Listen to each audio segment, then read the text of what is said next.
Sa cross-examination kahapon, nakita at naisiwalat din ang maraming bagay.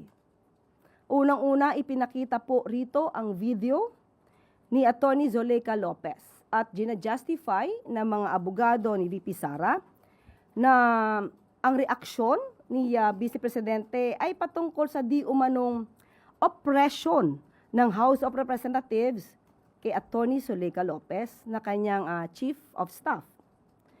You cannot and you will not justify something if you did not commit any act.